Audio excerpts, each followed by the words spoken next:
Buenas tardes. Nosotros somos el equipo número 3, conformado por Aris Danae García Juárez, Ricardo David Riego Mitra y su servidora Jessica María Esquivel Romero. En esta ocasión vamos a exponer sobre Pavlov. Comenzaremos hablando un poco sobre la vida y obra de Pavlov. Iván Petrovich Pavlov nació en Riazán, Rusia, en 1849 y murió en Leningrado en 1936. Estudió en la Facultad Físico-Matemática de la Universidad de San Petersburgo la carrera de Fisiología y Química y posteriormente se graduó de la Academia Médico-Militar con una especialidad en Fisiología Animal. Realizó investigaciones en perros sobre el funcionamiento de la digestión y los reflejos neuronales que están involucrados. Gracias a estos estudios ganó el Premio Nobel de Medicina en 1904. Defendía los métodos de reflejo condicional como el método objetivo para conocer el funcionamiento del sistema nervioso. Con base en esto fue que él desarrolló sus experimentos con perros que analizaremos posteriormente. Se interesó también, aunque en menor medida, por la psiquiatría y la personalidad, por lo que realizó estudios sobre neurosis experimentales. Con estos estudios, él pretendía confirmar que un desequilibrio entre la excitación y la inhibición cortical tendrían secuelas en el comportamiento de un individuo. También estudió lo que son las bases neurológicas de la personalidad. Con este estudio de las bases neurológicas fue que determinó que existen 4 tipos de sistemas nerviosos y que dependiendo del sistema nervioso del individuo sería más propenso a desarrollar trastornos mentales. Estos 4 tipos de sistemas serían el sanguíneo y el flemático, considerándolos nuestros sistemas más fuertes. Posteriormente vendría el colérico y el melancólico, a los cuales consideró los sistemas más débiles y determinó que el colérico tendría más propensión a desarrollar esquizofrenia y el melancólico tendría más tendencia hacia la depresión. Llevó a cabo también experimentos con perros, mediante los cuales desarrolló lo que conocemos como el condicionamiento clásico. En 1903 publicó un ensayo titulado Psicología experimental y psicología de los animales, en donde expuso el resultado de sus experimentos y con eso nos dio a conocer lo que es el reflejo condicional. Pavlov es uno de los principales exponentes del conductismo. Ahora hablaremos un poco sobre el método del reflejo condicionado y cómo se utilizó para el estudio del cerebro. Bueno, este método nació teniendo como base la investigación de la digestión en los perros, como lo habíamos comentado anteriormente. A este experimento se le conoce como pouch pavloviano y fue básicamente lograr sacar un pedazo del estómago de un perro para, digamos, tener un perro con 2 estómagos, uno interno y uno externo, en el cual se lograra observar cómo era la secreción de los jugos gástricos con base en los estímulos que se le presentaron al perro. Con base en esto también se logró obtener datos sobre los reflejos neuronales que estaban involucrados en la secreción de estos jugos gástricos. El reflejo condicionado fue para Pavlov un instrumento básico de análisis de los mecanismos neurales que subyacían al comportamiento del animal. Con esto determinó que la conducta animal estaba regida por el córtex. Posteriormente, con el condicionamiento salival que veremos a continuación, obtuvo datos sobre el funcionamiento de las regiones corticales y subcorticales del cerebro. Determinó también que la respuesta refleja es anticipatoria, lo que quiere decir que cuando una respuesta ya está establecida, no necesita tener un estímulo directo, sino que simplemente relacionándolo con alguna situación o algún otro estímulo que no sea directo, se va a desatar esta respuesta. Bien, Ahora sobre los principios y cómo se llevaba a cabo este condicionamiento clásico. El objetivo de este experimento era, en primer lugar, medir la fuerza del reflejo que mostraban los animales. ¿Qué quiere decir?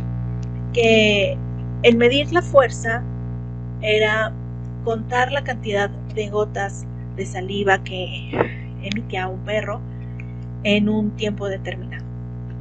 ¿Cómo se llevaba a cabo? Bueno, pues Pavlov introdujo en los conductos salivares de los perros una fístula de manera permanente que iba conectada a un tubo de vidrio que estaba conectado a su vez a un sistema de medición. Mediante esto fue que se contaba la cantidad de saliva que el perro emitía de acuerdo a los estímulos que se le proporcionaban. Por ejemplo, con estos 4 perros que trabajó Pavlov, se les ofrecían diferentes alimentos y la salivación variaba en función de la cantidad, del tipo de alimento que se le ofreciera. Por ejemplo, si se le ofrecía alimento seco como carne, la salivación era mucho más abundante y de mayor calidad que cuando se les ofrecía leche. Había el reflejo de salivar, sin embargo, era mucho menor en cantidad y calidad. Además de esto, se percató también que la respuesta salivar se producía aún si el alimento se ofrecía a distancia. O sea que no era necesario que el perro tuviera una excitación olfativa del alimento para que desarrollara esta salivación. Después, posteriormente, cuando él ofrecía el alimento a los perros, utilizaba también un estímulo auditivo. En este caso, pues una campana. Al tiempo que se le ofrecía el alimento, él tocaba la campana y después de un tiempo, los perros emitían su respuesta refleja únicamente al escuchar la campana. No necesitaban que estuviera presente el alimento, sino que relacionaban el sonido de la campana con la presencia de alimento y entonces la respuesta salivar ocurría. A esto justamente es a lo que se le conoce como el reflejo condicionado. Y finalmente con este experimento concluyó que la respuesta condicional está compuesta de 2 partes. De la parte refleja, que sería la parte de excitación del animal, digamos, pues cuando se ofrece el alimento y está esta respuesta salivar. Y la segunda parte sería la extinción o la inhibición, que es cuando se retira el estímulo y entonces la respuesta salivar tiende a disminuir hasta que se inhibe durante un tiempo. Nunca desaparece la respuesta, simplemente se inhibe hasta que el animal sea expuesto de nuevo a otro estímulo.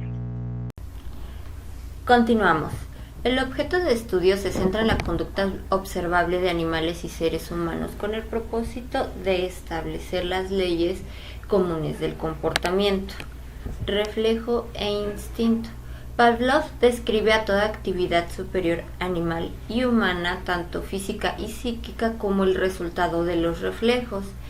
Es necesario resaltar que el reflejo y el instinto son respuestas inevitables del organismo a estímulos internos y externos, pero entre ellos existe una diferencia. El instinto, por su parte, son innatos o directos y están determinados biológicamente. Los reflejos son respuestas a estímulos aprendidos o condicionados. En cuanto a los reflejos, Pavlov determinó 2 clases de estos. El primero es el reflejo fisiológico o incondicionado.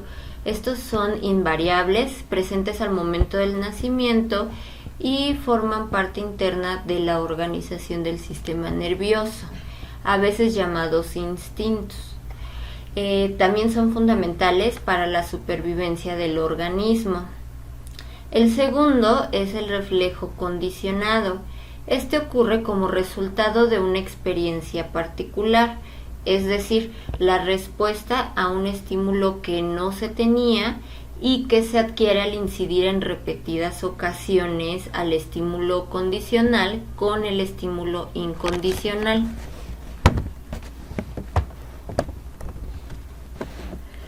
Condiciones para la elaboración del reflejo condicionado. Como ya lo hemos mencionado, el reflejo condicionado se debe aplicar una y otra vez al estímulo incondicionado para que éste ocurra. En sus experimentos, Pavlov incluía estímulos sensoriales como olfativos, auditivos, visuales y táctiles, así como estímulos sustitutos. Su teoría la comenzó al observar que los perros solían salivar cuando se acercaba a la persona que normalmente los alimentaba.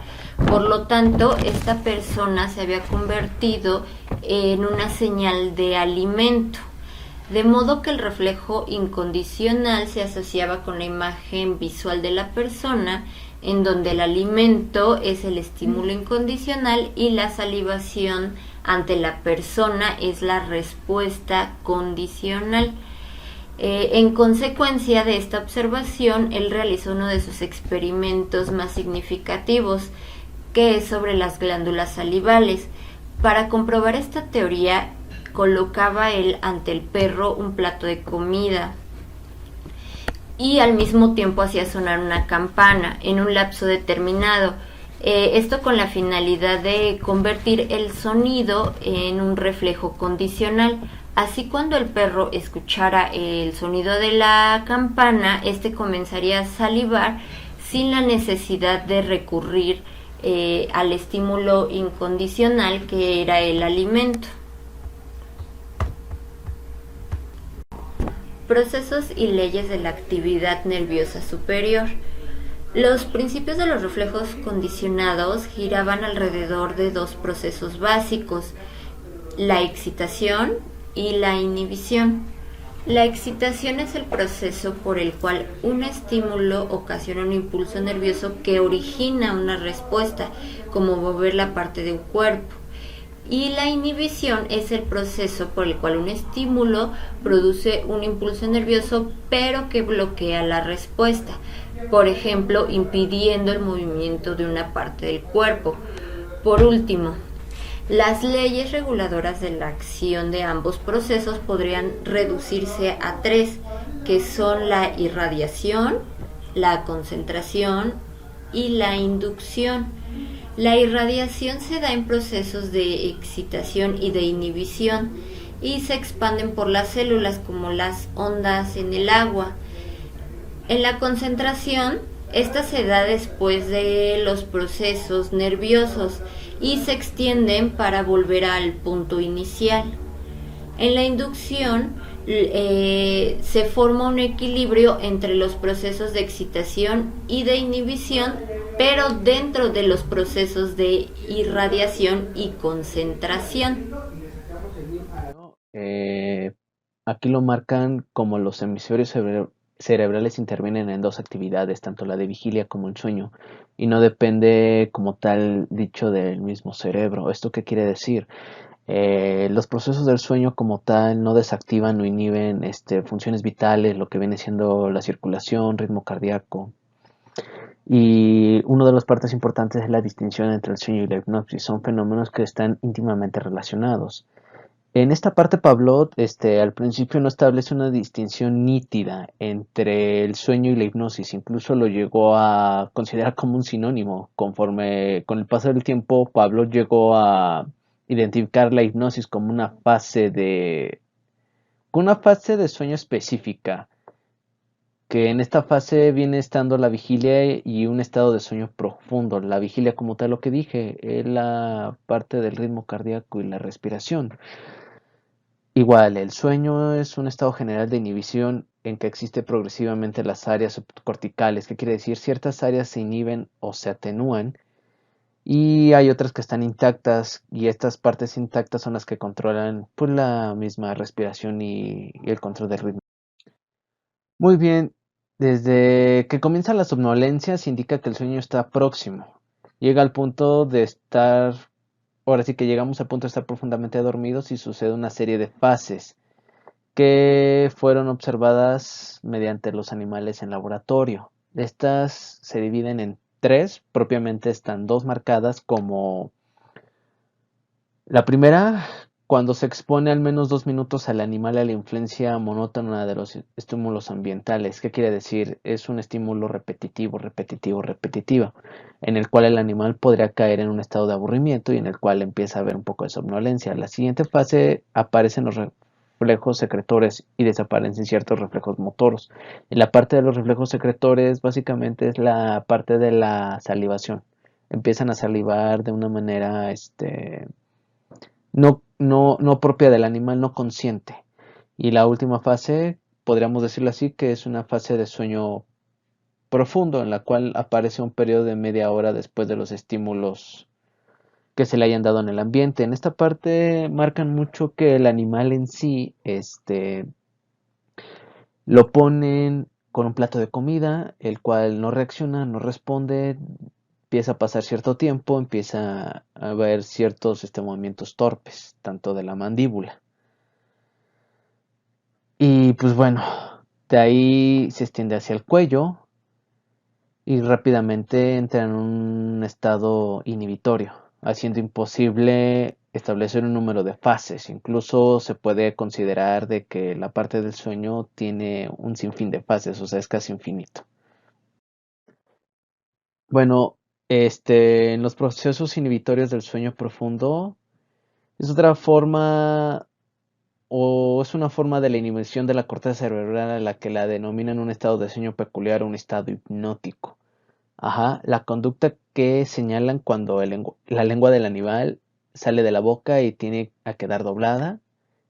Dificultad para mover la mandíbula, era lo que les comentaba en un momento, y los movimientos son lentos e imprecisos mediante la inhibición se extienden a otras zonas de la cabeza y van progresivamente hacia el cuello.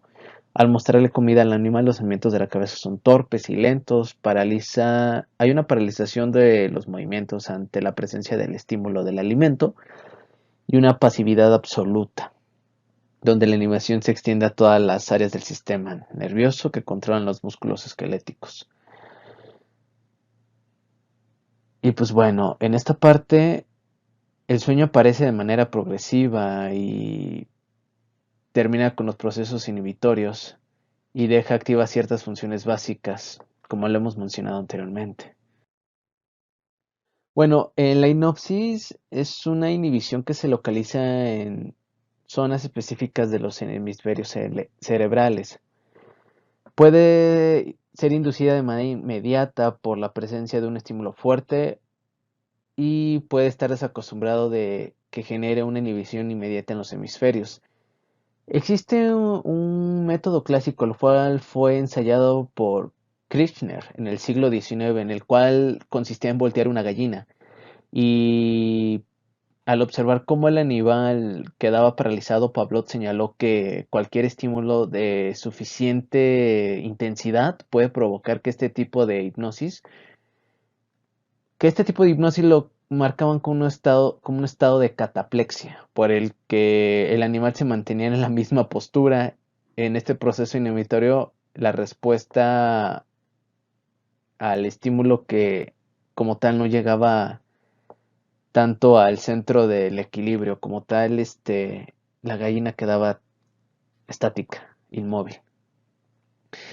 Y en la parte de los seres humanos pasa algo no tan similar como en las gallinas, pero se puede inducir el estado hipnótico mediante la repetición de palabras constantes en el cual intenta evocar o provocar el sueño.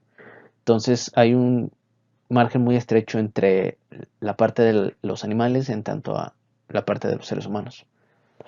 Bueno, aquí por la parte de la hipnosis, la sugestión del hipnotizador es muy importante.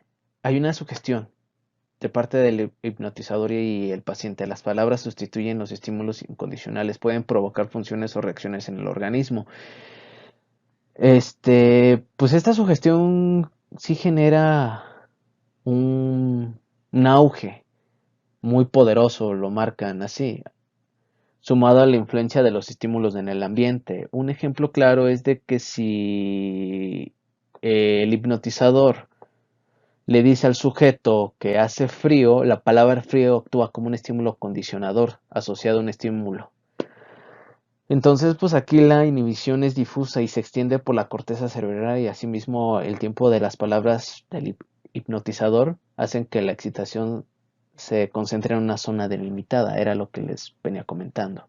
Bueno, la psicopatología del sistema nervioso, aquí hay una parte en la que subyace el desarrollo de los procesos inhibitorios de los hemisferios.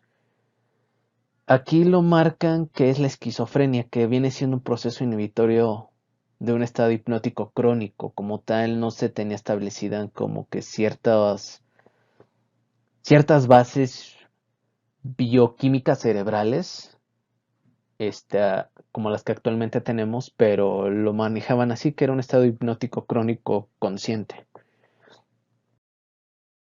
en el cual pues se dividen tanto en síntomas y las conexiones de la hipnosis, pero están delimitadas en dos rubros, tanto en perros como en los seres humanos. Y la lista aquí está en esta tabla, el cual el negativismo en perros hipnotizados cuando rechazan un alimento, el estereotipado cuando los perros hipnotizados empiezan a lamer repetitivamente cierta parte del cuerpo, principalmente el lomo o las patas. La escolalia y escopraxia en los seres humanos es un estado hipnótico inducido de manera tradicional. La catalepsia en perros hipnotizados que se ha incluido por un estímulo intenso. Y la catatonia en los humanos es un estado hipnótico inducido de manera tradicional. Conductas agresivas es el producto de la primera fase de la hipnosis cuando está causado por un descontrol inhibitorio de las regiones subcorticales. Bueno, de manera rápida, las conclusiones, podríamos sacar una general, que las teorías de Pavlov dan una perspectiva del comportamiento del consumo y los condicionamientos que se genera en cada uno de los animales que fueron en sus estudios. Y de ahí esos estudios se empezaron a inspirar en otras regiones, Inglaterra, Estados Unidos, en algunas corrientes de la psicología como el funcionalismo con los gatos de Tortington y en la parte del condicionalismo de Skinner por medio de ratas y palomas. Entonces, también aquí nos dan, pues ahora sí que estos estudios dan las fases tanto físicas y fisiológicas que se llegan a desencadenar en los cuerpos y la manera en cómo son aplicadas en los seres humanos.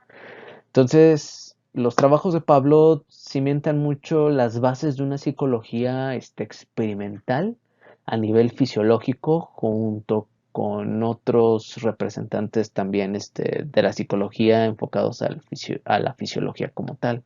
Entonces sí es muy importante reconocer los trabajos dichos de Pavlov. Como tal, pues estas serían nuestras referencias. De antemano agradezco el tiempo y la atención. Muchísimas gracias.